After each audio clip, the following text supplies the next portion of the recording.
Advancements in communication technology have allowed some students to flee the classroom. Basically, you do everything through email.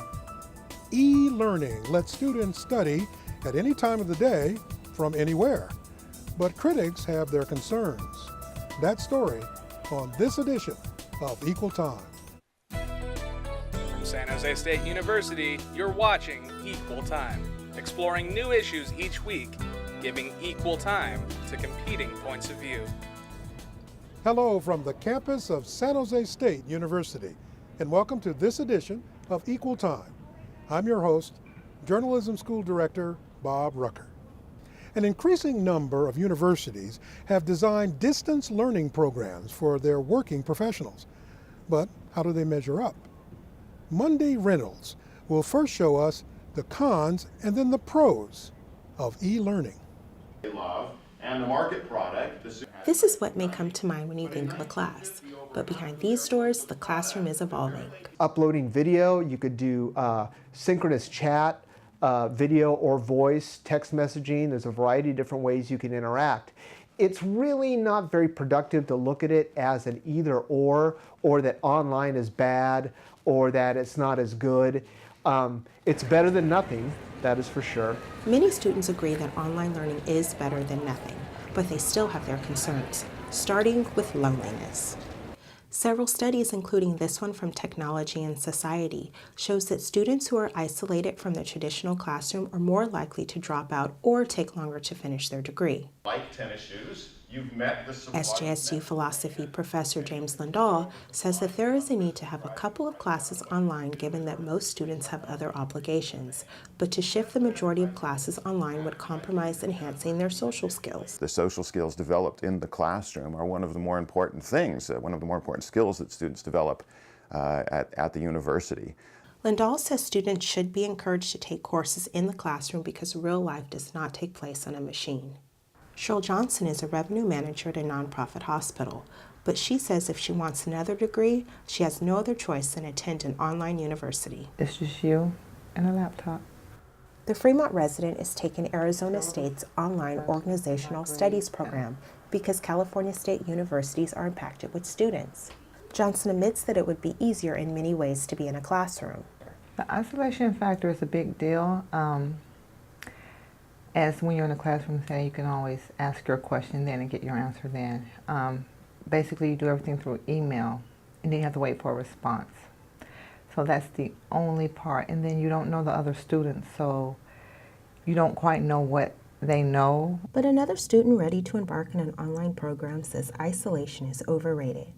Matt Bissett dropped out of a traditional classroom at SJSU 6 years ago and regrets it.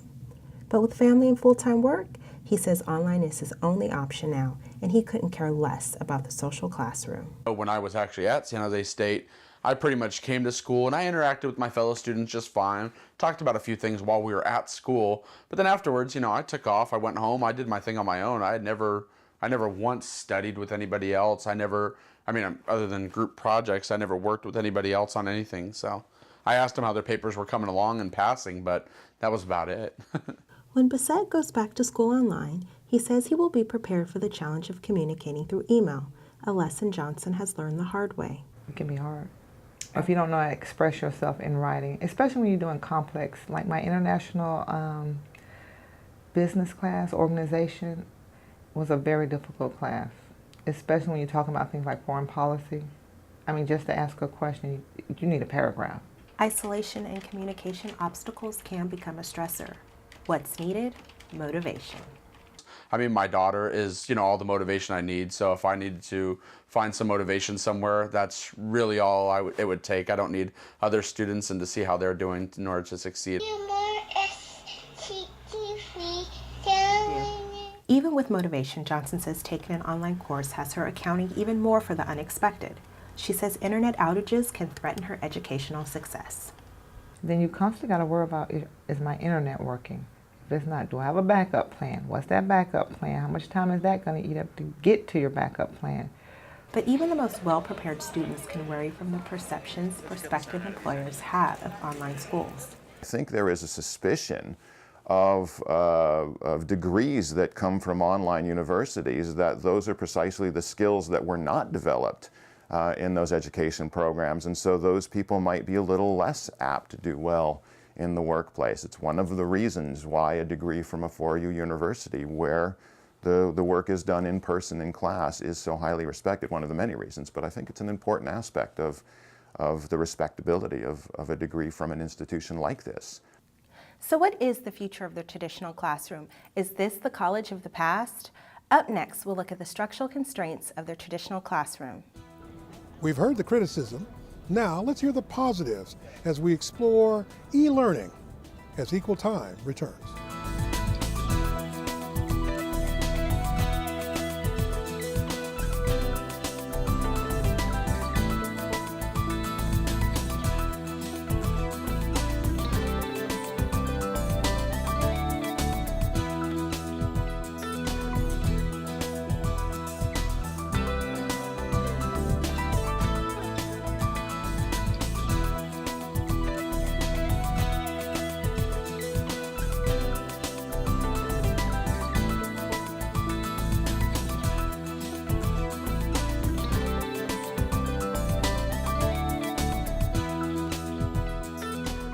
Welcome back.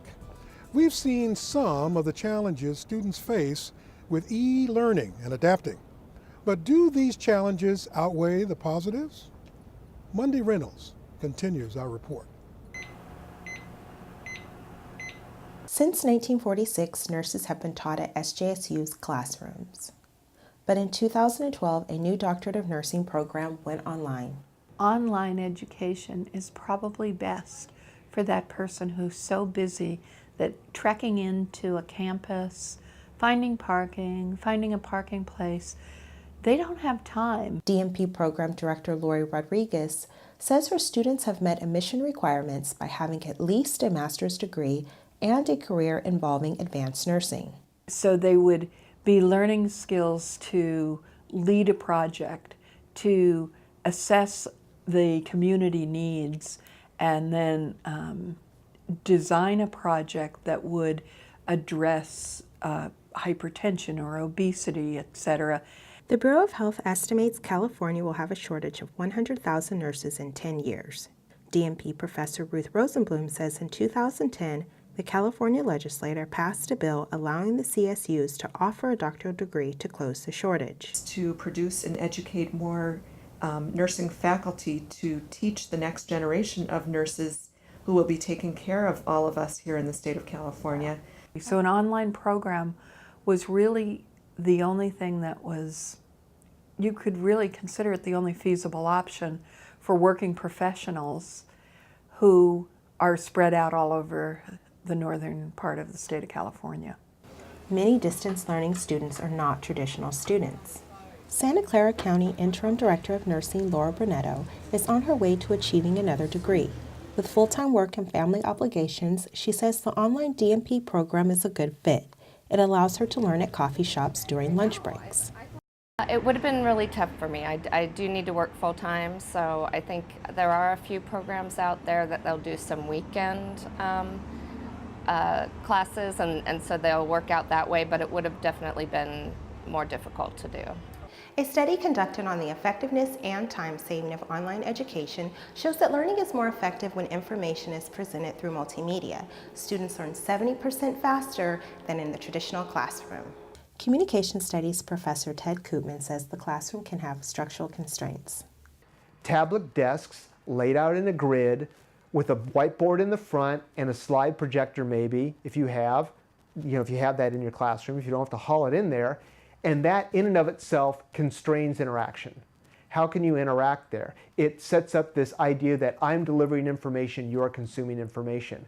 I am active, the student is passive. Koopman says if teachers are inspired, their classes will be successful online or in person. Research clearly shows that if students and faculty are allowed to self-select as to whether they want online or face-to-face, learning outcomes and student satisfaction and faculty satisfaction is basically identical. Laura Brunetto had the option to self-select between an online program or traditional classes on the weekends. So how was her satisfaction with online learning? She says initially her online classmates were subdued, but now they have robust conversations. We are supposed to go ahead and look at other students, what they've commented on, and comment back to them. And actually, I think it's been a great group as far as there's a lot of experience there, and really being able to, you learn almost as much from the other students as you do from the classrooms. SJSU philosophy professor Janet Stemwhittle teaches online and in person. She says the competitive face-to-face environment does not accommodate students that want to think before they speak. Sometimes feel like you have enough time to think about what you want to say and then fit it into the flow of the conversation and not get spoken over by someone else who speaks a lot, who shoots from the hip when they're participating in the discussion. And I found that online discussions actually can be a wonderful environment for people who like to have more time to mull it over. And time is on the side of the online learner. As budgets tighten, more universities are offering this virtual option. When we come back, we'll sit down with a panel of experts when Equal Time continues.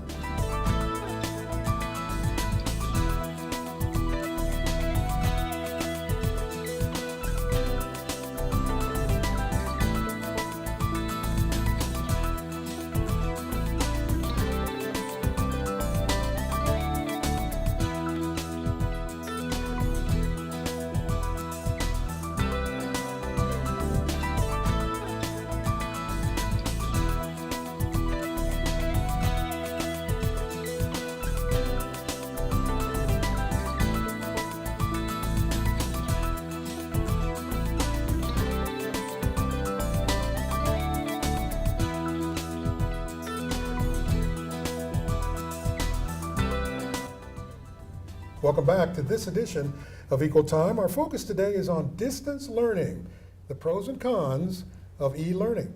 Let's meet our guests. My name is Ted Koopman, and I'm a lecturer in the Department of Communication Studies, faculty in residence for academic technology for the College of Social Science, and my background is in media, new media, and online organizing. My name is Ruth Rosenblum. I'm an assistant professor in the Department of Nursing, and I'm also the coordinator of our new Doctor of Nursing Practice program, which is a collaborative program between San Jose State and Fresno State. And I'm Monday Reynolds, the student producer of the story. You know, I'm really excited that Monday did this story because this is the new thing in higher education. Being able to provide online delivery of education is something that our society is demanding. 6.1 million students are taking at least one class online across the United States. That tells us it's not going away, it's going to grow. But you're the envy of the campus right now. You've got this doctoral program. Tell us about it. So our Doctor of Nursing Practice program has 35 students in it currently in our very first cohort. These are working nurses who are mature in their careers, and they're coming back to school to enhance their practice and to really have value added to their nursing practice. Again, these are working individuals, so online is the way to go for them.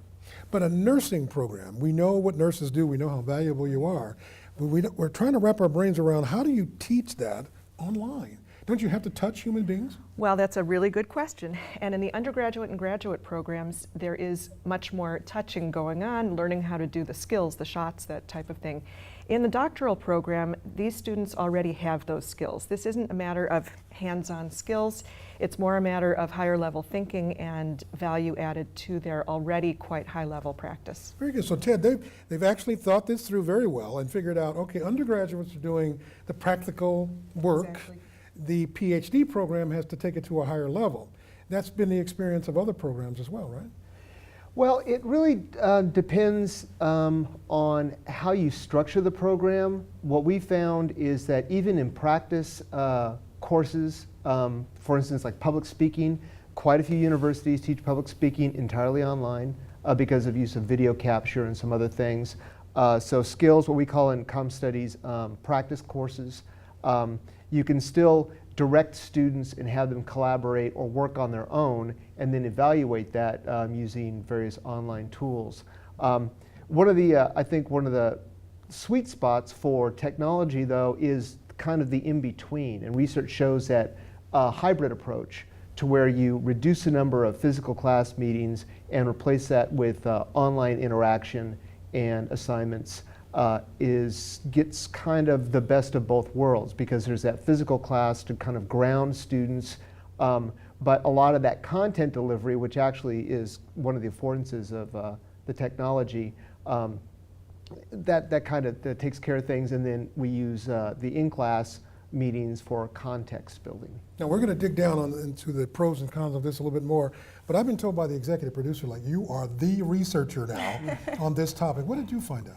I found that it was the lack of communication, or the lack of face-to-face interaction that students felt that they needed. They really wanted to speak to the faculty, just in case if they misinterpreted anything that the professor was trying to convey. So I think it was the interaction between the faculty and the student that they really felt that they needed, not so much of the student-to-student interaction. However, they did recommend for freshmen college students, because the most people that I spoke to were people who were doing their graduate work and stuff like that, but they recommended for freshman students to go to the traditional classroom, because they felt they needed that socializing. And before you respond, I just want to add to that, you know, there are faculty on college campuses who like meeting with students one-on-one, eyeball to eyeball. This notion of putting it into a computer and never being able to see them is a turnoff for those of us who are passionate about teaching. So now, what are your thoughts? Well, first of all, our program is structured such that we have intensives at the beginning of each semester. So we do meet in person with our cohort, either in Fresno or at San Jose State. So we do have that in-person bonding. The other benefit of a regional program like ours is that it's not all just through the screen online, through Skype or Illuminate or whatever. We do have the benefit of meeting face-to-face occasionally also. But we, again, that being said, we do use Skype, Illuminate, many other types of technology that's out there to have the face-to-face and to have the immediate feedback also. But is it really an equivalent? Because what I'm thinking is, I'm sitting here looking at you, we're seconds away from each other, few distance here, and I can read you better than if I'm looking at you on this thing. We're finding that it's working very well, and everything is a certain amount of balance, and so the balance that our professional nurses have who are coming back into our doctoral program is that they can work full-time, they can raise their families, they can do what they need to do, and then interact with their fellow students and professors online. And I think the public also needs to know that there's a growing demand for this education, and the traditional settings, the campus settings, simply don't work anymore. Right. For as you just pointed out, if you're working, you got a family, you got obligations that take you away from being in one location, education is not an option if you have to go to a campus. Having said that, San Jose State is making a very strong effort in all of our departments to provide some sort of online education opportunity, slowly but surely. In your program, how are you trying to do it? Well, we have our major set up into 3 separate segments, and this is, so there's 3 areas. So part of this is, in terms of making e-learning work, is a structural issue in terms of how programs are actually designed. So rather than having, like, you have to take this specific class, we have a type of class you have to take, either a foundation class, a inquiry class, or a practice class.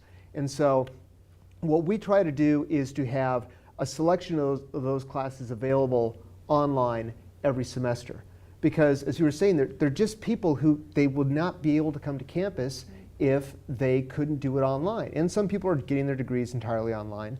But also for students, what they find, because most of our students work full-time, is that they can fill out their schedule by adding an online class. So I have students who are in my hybrid classes that meet once a week, but they're also in my online class. It just that that's the way they can fill in their schedule, because they don't have to physically be anywhere in order to be in that class. Now, we were saying before the show that there are plenty of positives, the flexibility of this process, enabling more and more people to get into higher education. You brought up something I thought was interesting about, is there a stigma about getting an online degree versus one from San Jose State? I spoke to a student who actually, because schools are impacted in California, the CSU, she opted to do online classes. And so she's going to another school in a different state, and she's a California resident. But she wanted to make sure that her degree did not say that she was getting that it was an online school. That was very important to her because she thought that the employer would look down on her degree, that they would think less of it because it would come from an online school. Even though programs like San Jose State, Harvard, Stanford, other programs are offering online degree opportunities, do we have to get past that threshold? We have to educate the public that there are legitimate and very responsible programs online that are being offered by great schools like ours, but they have to get past this notion that they're not as valuable. What would you say? I have not identified that as being a problem, actually. In my field, many nursing programs are opening these doctoral programs, and many of them are at well-respected bricks and mortar institutions that are just expanding into online education. So I really haven't seen that as an issue. I do think one of the issues that my faculty would have, and I think other faculty would have on a campus community, is when students are enabled through these processes to do emailing of their homework assignments and communication. As the director of the School of Journalism, I have in my email box anywhere from 5,000 to 10,000 emails. Seriously. And the notion of also teaching a class and having to grade 100, 200, whatever number of papers or whatever assignments, that's annoying. Well, and the key to that is changing the pedagogy of online education. And that's one thing that we've really tried to do. It's not just transferring your lectures to online and then having the same assignments. It's a lot more peer-to-peer, student-to-student discussion board communication, at least in our program, than just saying that it's online but having the same assignments and having you have to grade all those assignments. We have to be flexible in thinking. Exactly. We have to figure out a way to look at the paradigm differently. We also have to look at the cost issues, because some faculty don't feel that you'll get paid as well as if you're doing a traditional teaching job. Then the other concern in my department, journalism and mass communications, we love new technology. We're absolutely thrilled with making new partners with Cisco and other companies that are helping us design virtual reality teaching opportunities. For example, teaching how to use these cameras. Students, when you're using a portable camera, and I'm in the room with you, I can show you how to put it on your shoulder, show you how to make it work, focus it, make sure the lighting is good and all that. When you do it online, if you don't have a virtual system, then you don't have a real environmental sense of what you're up against as a photographer. But people like Cisco and others are working with us to make that happen. Do other programs have a chance? History, English, math, science, all the others, can they start developing relationships to make that kind of thing work? Well, I think so.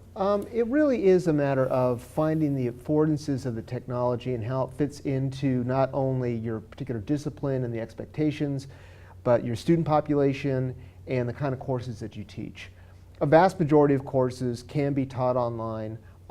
They excel where in some areas, but not in other areas. And I really think what this comes down to, and what you're getting at, is the idea of pedagogy. And really, the problem that we have in education has less to do with technology and more to do with pedagogy, and that there is a lot of things that don't work well in face-to-face classes and teaching in that environment, and a lot of structural constraints to that that we have learned not to see because that was the only option. And what's interesting about online learning is that all those issues come out. For example, you were talking about the discussion boards. In a discussion board, instead of 10% of students in a class being able to speak, I've got an hour maybe for students to have a conversation. In a discussion board, everybody gets to speak. Nobody is interrupted. And I have to tell you, the discussion that you get in a discussion board, the quality, the thoughtfulness, the detail is much greater than you're going to find in an online class. In that 100W class I was talking about earlier, which is a writing course, mandated by the state. Yes, it's a general education course.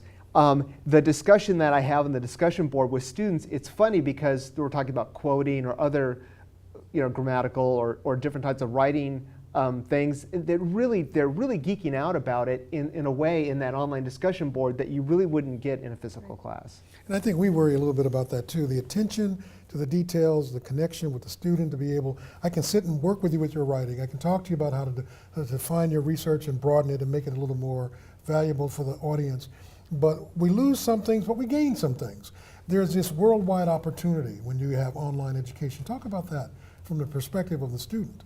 Well, me and Professor Koopman were speaking earlier, and one thing that he said that I was like, oh yeah, that makes sense. When you are in an online class, you participate more. And I didn't think about that, but you do participate more because if you were sitting in a traditional classroom where the professor was lecturing, you didn't necessarily have to do the reading before you came to class. You know, and if you usually kind of don't do the reading until it's time to take an exam. But if they you're weren't in my class. Okay. Be clear about and that. I don't do that, of course, either. No, but you know, some students are like that. And if you're on an online class, you have to participate constantly. You always have to log in. You always have to do like discussion questions or something like that. So, I mean, you participate more. I have noticed that. And I actually had the opportunity to take a hybrid class. So it was half traditional and half online. And actually, I can say that that worked really well. Mm-hmm. That was one of my favorite classes that I've actually take. And it was because it was flexible, but it wasn't as demanding as going, you know, twice a week from 3 to 5 at a set time. So it still let me kind of live my lifestyle, you know, family, working full time. So the hybrid class, I think, was good. And it was better, I found it was better than just the traditional classroom or just online. And I think academics are happy to hear students are engaged, they're involved, they're doing these activities because they have to if they want to gain the degree. But more importantly, we're getting those cognitive energy skills moving. We're triggering some activity. The downside, I wonder though, is if they don't prioritize things. You know, students will decide, I'll go to your class today, but I'm going to cut your class today, and Rucker, I'll talk to them later. You can't really do that with this type of system. You have to really stay on the module. You have to stay on focus. You do have to stay on focus, but you still have the flexibility to do it when you want to do it, whether you want to do it on Saturday in your running clothes or 3 o'clock in the morning, doing what you need to do to accomplish the goals of that online class. Mm-hmm. And that's the flexibility. That's what students like about it. Now, the audience may be thinking at this point, you guys keep talking about flexibility and annoyances for faculty. What about the bottom line? Will the product, will the graduate be the person we need to hire in the jobs that are available in nursing or in communications or whatever field, if we know that those students no longer are getting browbeat by Rucker in the classroom, but they're being browbeat by Rucker online, which may be a very different experience? Well, it's all about structure. You know, again, a face-to-face class can be, I mean, students talk about terrible online classes, but there are terrible face-to-face classes. And honestly, interaction in an online class is much greater if it's properly structured than in a lecture, say in a large lecture class. This is something that your generation welcomes, future generations are going to welcome. We shouldn't be afraid of it, but we must also use it effectively, responsibly. And then also we should reach out to our partners in technology and say, give us more ideas, work with us. We'll happily give you some suggestions on a new development of product that will make money for you, but also make the educational experience a much more rich and valuable, a deep learning experience. I think that is possible. We're certainly doing fundraising in our program to do that and technology enhancement. And I thank you for getting this started. This is a good idea. Don't be afraid of it. We're excited to do that. Thank you all for being here today. And thank you for joining us for this edition of Equal Time.